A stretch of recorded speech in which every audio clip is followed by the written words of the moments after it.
මේ තියෙන්නේ ඒ කාලේ ගැමි නිවසක්. ඒ කාලේ ගැමි නිවස්වල වහලට සෙවිලි කරේ පොල්ලතු පිදුරු ඉලුක් මාන වගේ දේවල්. බිත්තිය හදාගත්තේ කටු මැටි වලින්, පොළවට ගෑවේ ගොම මැටි. මේ වාඩි වෙන්න තියෙන පිළට අපි කියනවා කොට්ට පිළ කියලා. නිවසට 아무ත් එක්ක ආපුවාම වාඩි වෙන්න සැලැස්සුවේ මේ කොට්ට පිළේ. ඒත් එක්කම පැදුරක් දාලා නිදා ගන්න භාවිතා කළෙත් මේ කොට්ට පිළ.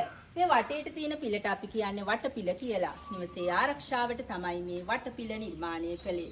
පහළ තියෙනවා වතුර කලගෙඩියක් තියපු පිළක්. ඒකට කියනවා දිය පිළ කියලා. මිදුල මැදින් යන කෙනෙකුට පිපාසයක් දැනුනොත් මේකෙන් වතුර ටිකක් අරගෙන බීලා යන්න ඒ කාලේ පහසුකම සලසලා දීලා තිබුණා.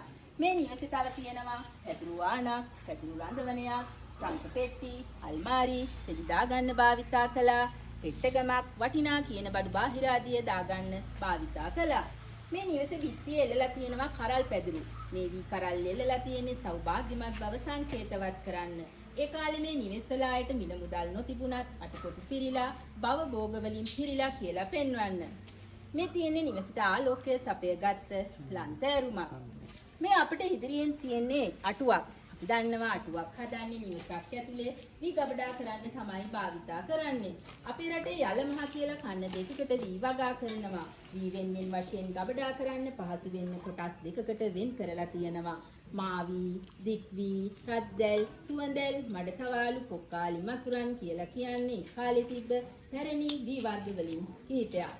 මනම් යමු සම්මානය බලන්න.